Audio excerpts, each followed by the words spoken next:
મહીસાગર જિલ્લામાં પોલીસ વિભાગ સામે એક પછી એક ચોંકાવનારા કિસ્સાઓ સામે આવી રહ્યા છે. દારૂબંધીના કડક અમલવારીના દાવાઓ ફરી એકવાર સવાલોના ઘેરામાં આવ્યા છે. લુણાવાડા ગોધરા રોડ પર ભાયાસર ગામ પાસે ગઈકાલે સાંજના સમયે અકસ્માત સર્જાયો હતો.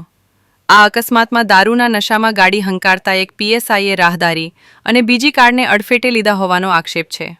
આ ઘટના બાદ મહીસાગર જિલ્લા પોલીસ વડાએ તાત્કાલિક ગુનો નોંધાવી પીએસઆઈને સસ્પેન્ડ કર્યા છે. સાથે જ ડ્રાઇવિંગ લાયસન્સ રદ કરવાની કાર્યવાહી પણ હાથ ધરાઈ છે. રિપોર્ટ સાથે વિજય જોશી, લુણાવાડા. ગઈકાલે સાંજે 5 વાગ્યાની આસપાસ મહીસાગર પોલીસ હેડક્વાર્ટરમાં ક્યુઆરટી શાખામાં ફરજ બજાવતા એચજી ખરાડી, જેઓ હથિયારી પીએસઆઈ તરીકે ફરજ બજાવે છે, જેઓ પોતાની મહિન્દ્રા કેયુવી ગાડી નશાની હાલતમાં પૂર ઝડપે ચલાવી ગોધરા લુણાવાડા હાઈવે પર ભાયાસર ગામ પાસે એક વ્યક્તિને પાછળથી ટક્કર મારી હતી અને એમને પગે ઈજા પહોંચાડી હતી. સાથોસાથ એક ઓરા ગાડીને પણ એમને નુકસાન પહોંચાડ્યું હતું. આ પ્રકારની વર્દી 112 પર આવતા લુણાવાડા ટાઉન પોલીસ સ્ટેશન તાત્કાલિક ઘટના સ્થળે પહોંચી હતી અને આ પીએસઆઈની ઘટના સ્થળેથી ધરપકડ કરી લીધી હતી.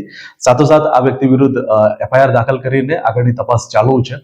જિલ્લા પોલીસ વડા દ્વારા આ પીએસઆઈને તાત્કાલિક ધોરણે સસ્પેન્ડ કરી દેવામાં આવ્યો છે અને એના સામે ખાતાકીય તપાસ પણ હાથ ધરી છે. સાથોસાથ આ પીએસઆઈનું ડ્રાઇવિંગ લાયસન્સ રદ કરવા માટેની પણ પ્રક્રિયા હાથ ધરવામાં આવી છે.